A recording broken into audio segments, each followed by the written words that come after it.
Hi, this is Joe from JRX and this is the startup and shutdown tutorial for the Bell 407 for XP11 and XP12. Before we start, we can take off the covers and we can jump in to begin.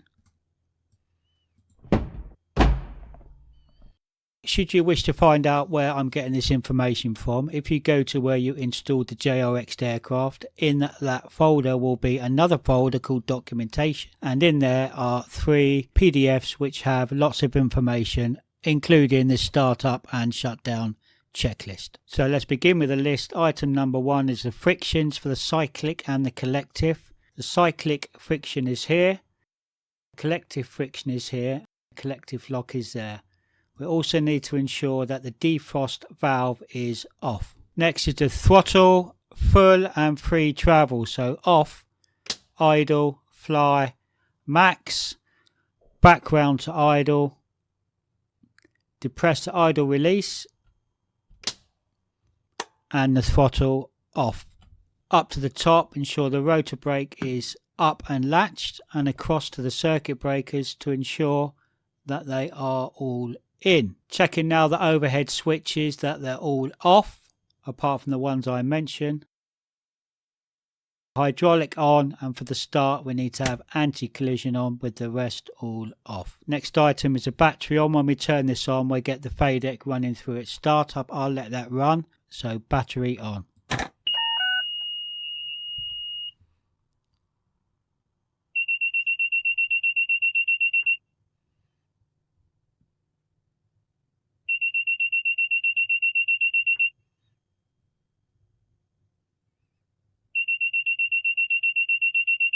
Down to the panel, lower left, ensure the FADEC is in auto mode. Corn test, engine overspeed test. Then over to the right side to ensure the fuel valve is on and guarded. Pedal stop test next, press and hold. We get reduced travel on the pedals and the pedal stop warning light comes on just above the RPM. Annunciator warning and caution lights. Press to test and confirm all illuminated. Next item is the LCD test. Press this, we should see 8188.8 in each of the displays. The LED arcs are fully lit, and you'll note that the NR and the NP has gone all the way around to its maximum values, and release. Instrument check, we're checking here for engine exceedances on the torque, MGT and the NG. Press and hold, no exceedance is seen. Then it's down to the fuel, 861 on the main tank and 254 on the forward tank. Back up to the overhead switches now. It's fuel boost pump switch left and right on. Just a point to note with these, they are not required for the start, but they will assist in the starting process. They will also assist when flying at higher altitudes and assist in inclement weather. Back to the panel, we're checking one more time that the fuel valve switch is on and guarded, and we're checking that we have greater than 24 volts for the start. Next up, we can put the headset on. We're now checking the flight controls. It's collective full down, pedals and cyclic centered with the cyclic centering light out. Checking the area is clear. We're coming down to the collective, throttle to idle, start switch, press and hold for 1 second and release. We note now we've got auto relight and star illuminated, and we're going to monitor the MGT.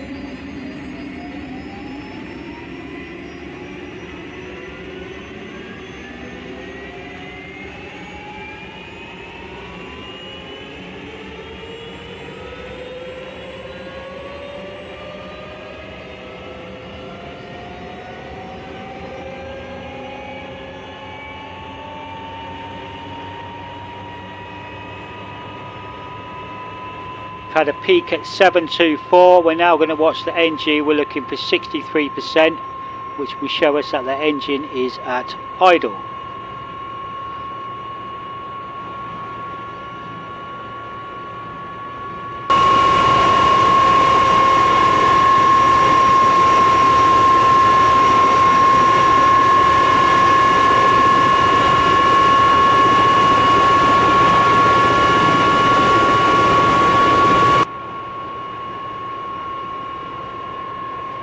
Okay, good timing. We're now at 63%. We can come up to the top panel, turn on the generator and confirm that we have amps. Checking also that the T's and P's are rising into the green. Back up to the top, avionics master on, attitude gyro switch on, radio altimeter switch on.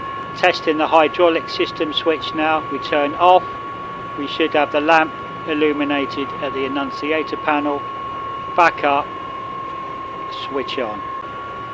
So it's at this point now we can set avionics, we can do any navigation setting up we need to do, com, radio and nav frequencies, transponders, altimeters, and we can set the bug warning high on the radio altimeter. Now going to bring the throttle up to fly, nice and smoothly on the throttle, monitoring the torque.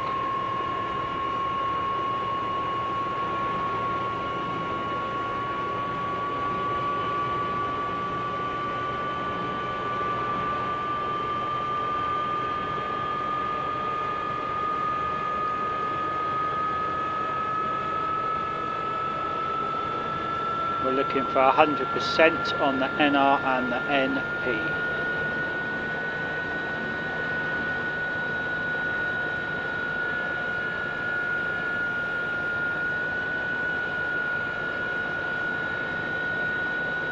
And there we go. Back up to the top, it switches as required for your flight. Engine anti-ice, aircraft lighting, we're going to have position, anti-collisions on already. We have tip strobe, pulse lights. You also have standard landing lights which are on the collective, and we have some logo lights as well. But for now that's okay. And finally with the lights, lighting rheostats as required. There's a rheostat here, and on the panel we have these ones here as well. So it's a final check that the area is clear. Annunciator warning lamps are all out, T's and P's are in the green, and we're going to note the fuel readings. 856 and 254. And we're ready to go.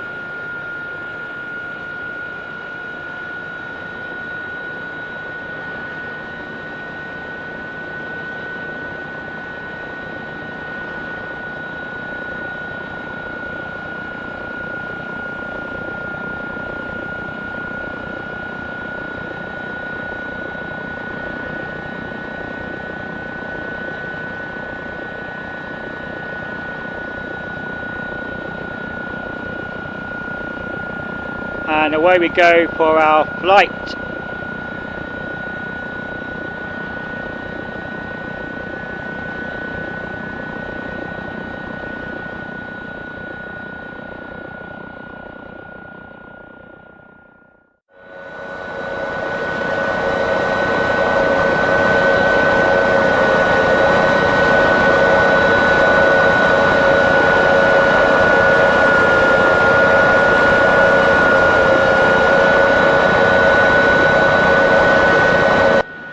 We've completed our flight for the day. I'm going to make a landing and then we can go through the shutdown checklist.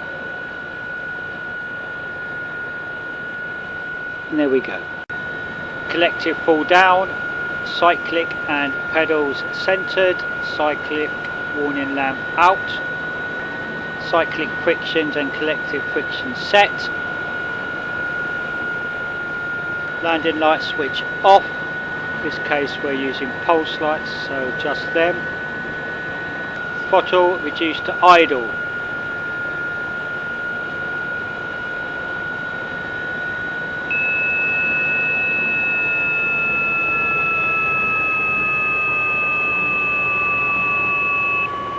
Warning zone muted. MGT stabilised for 2 minutes. We can use the timer here.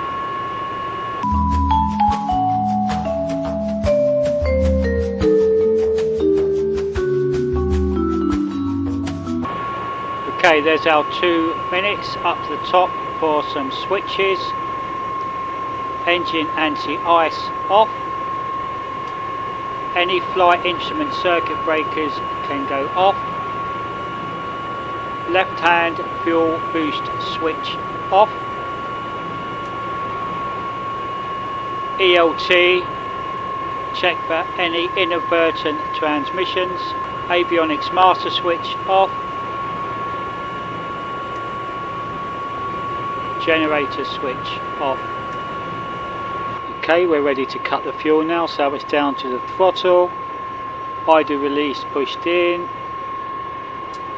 and the throttle closed. And we'll mute the horn.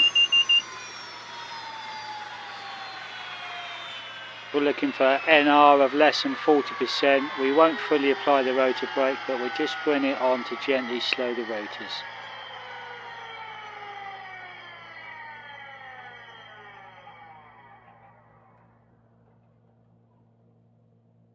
And then rotor brake up and latched.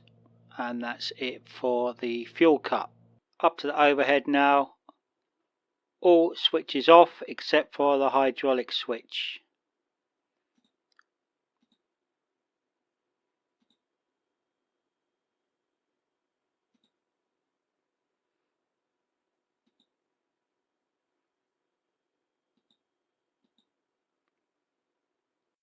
Finally, the battery switch. And that's a manual start up and shut down for the helicopter. We do have an automatic process to do this. If you don't have time, you can do the following. We need to do 3 things. Let's jump in. Number 1, set throttle to idle.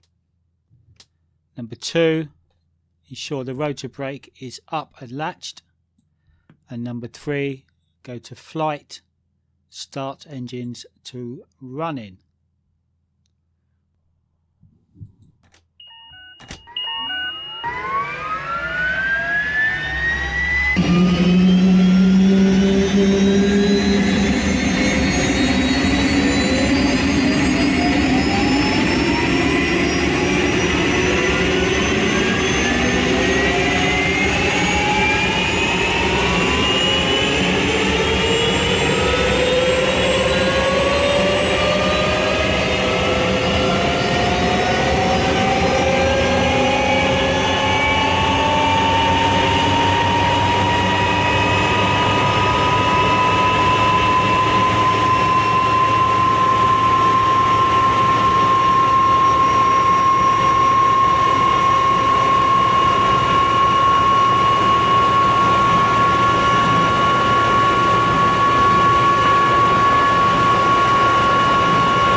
Everything here happens automatically, and the process has ended when the landing lights and the pulse lights come on.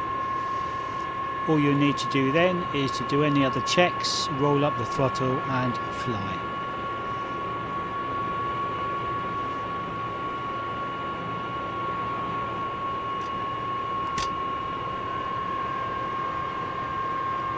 And there we go, that's the auto start complete.